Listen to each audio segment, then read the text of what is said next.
Hello, my name is Dr. Kelly Parsons and I'm a Research Fellow in Food Policy and Governance at the University of Hertfordshire in England, and I specialise in policy and governance structures influencing food systems.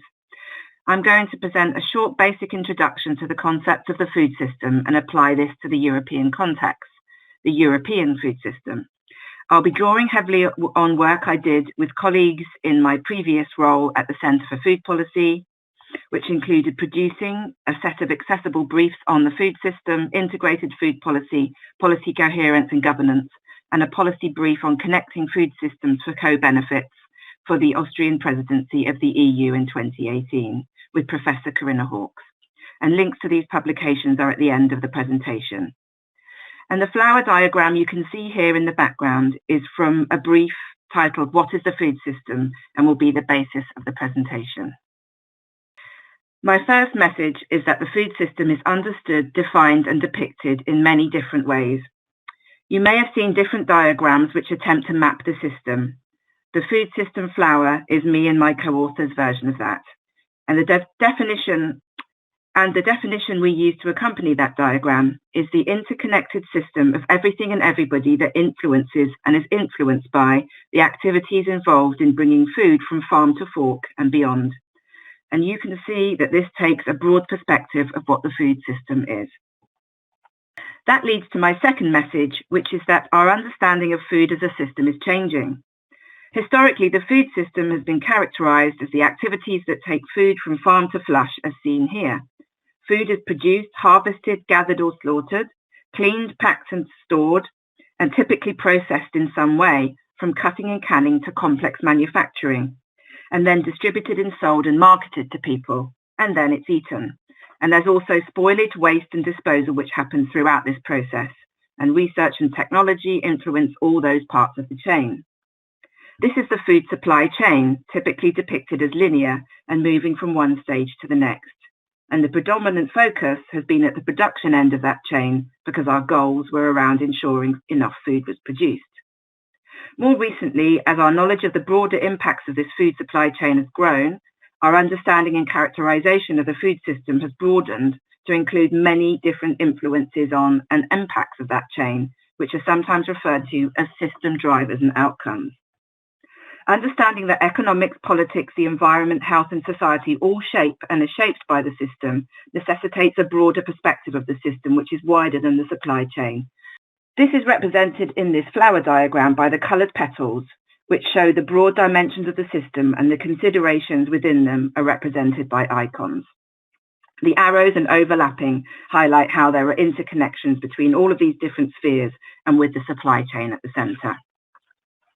I'm now going to talk through those spheres or dimensions in the European context, and in particular about the food system challenges associated with those different dimensions. Unless otherwise specified, the statistics quoted come from the Connecting for Co-Benefits report that you can find at the end of the slide deck. The food system is an economic system of businesses, jobs and skills. Food is bought and sold, value is generated and allocated, and people have an economic impact through what they buy. In Europe, for example, trade industry body Food Drink Europe describes the food sector as a key pillar of the European economy and the first manufacturing industry in the EU in terms of turnover, value added and employment. And there are 44 million jobs linked to farming, food processing and related retail and services. And the sector is also responsible for significant levels of trade. With this comes challenges. Economic inequity is widespread in the food system, whether in terms of farmer share of value or proliferation of low-paid jobs, consolidation or trade imbalances. And the European food system is no different. It's characterized by inequity. Agricultural incomes lag behind other sectors, for example, and the food sector is more broadly characterized by precarious low-paid work. Agriculture receives less share of value in EU food chains than other parts of the chain. And there are high levels of market concentration, for example, in food manufacturing and retailing. Moving on to the health dimension, the food chain influences diet, nutrition, food safety and well-being.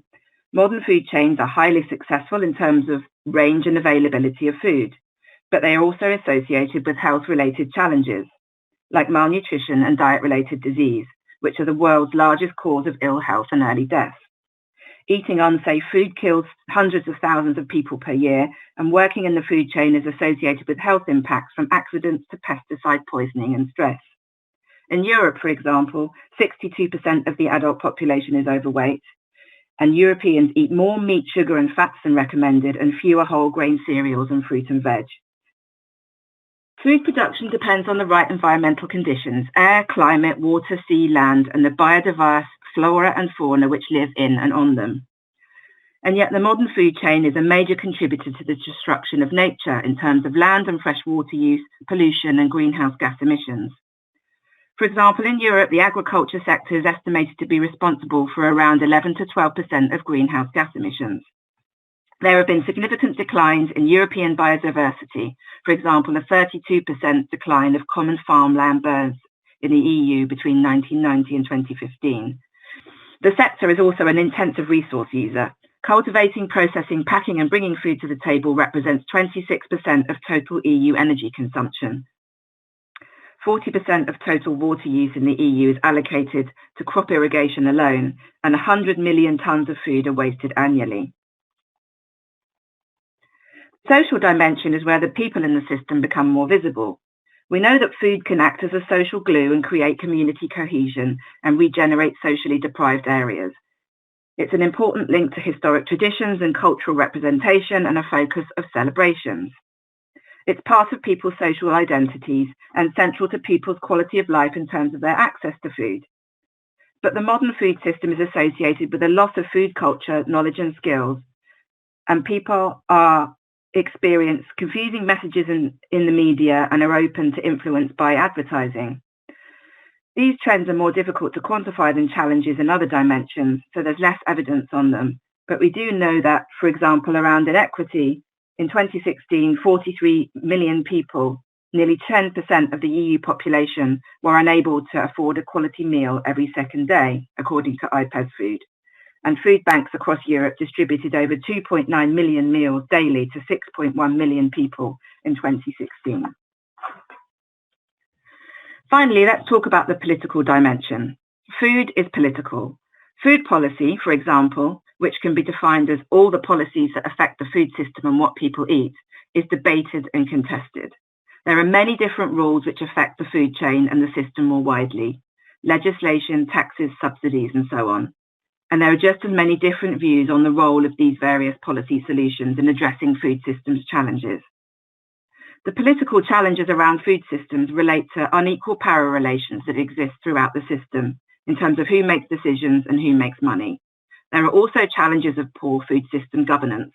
At present, incoherent policy making and short-term political cycles and thinking, and a lack of political will to tackle food systems, are argued to undermine a longer-term approach to addressing challenges. There's general agreement that policy and practice addressing the food system need to be better joined up or connected, and we've seen multiple calls from within EU policy and outside for a new cross-cutting approach to food policy, and you can see a few examples on the slide here. The reason these calls for more joined up or more integrated or more coherent policies happen is there are lots of attempts to address different parts of the system taking place, but these currently happen largely in isolation from one another. The diagram now highlights some of the horizontal fragmentation of interventions on the food system.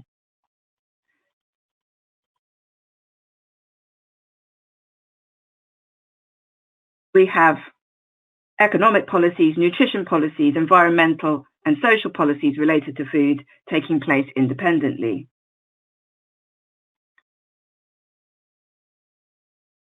These specialized goals and interventions can make sense when viewed in isolation, but their fragmentation can lead to or exacerbate tensions between these different interventions and can lead to unintended consequences These specialized goals and interventions can make sense when viewed in isolation, but their fragmentation can lead to or exacerbate tensions between these different interventions or lead to unintended consequences where action in one part of the system has a negative impact elsewhere.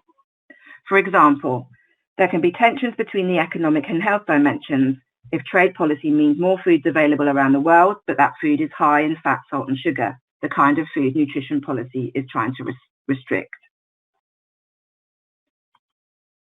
can be incoherence between goals in the agriculture and nutrition dimensions if our policies and innovation agenda support growing a limited number of crops which are not the most nutrient rich.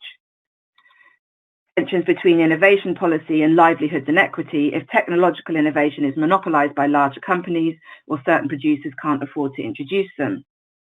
Agriculture and environment dimensions can be in tension if food production causes greenhouse gas emissions which environment policy is trying to reduce. And food safety and environmental goals around reducing food waste may be incoherent if measures to protect food safety, such as date labelling or packaging, lead to increased waste. And here are just a few examples of diverging policy goals which have come to the fore in Europe, which we identified in the Connecting Co-Benefits report.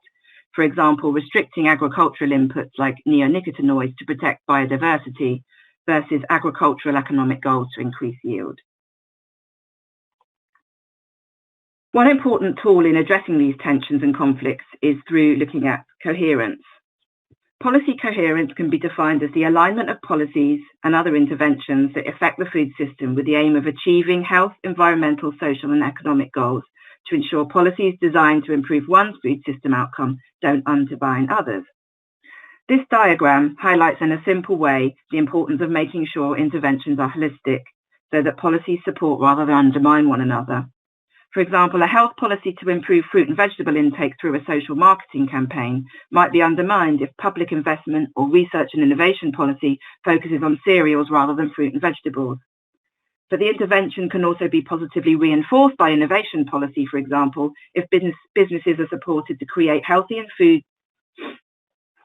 But the intervention can also be positively reinforced by innovation policy, for example, if businesses are supported to create healthy fruit and vegetable-based products which consumers want to eat.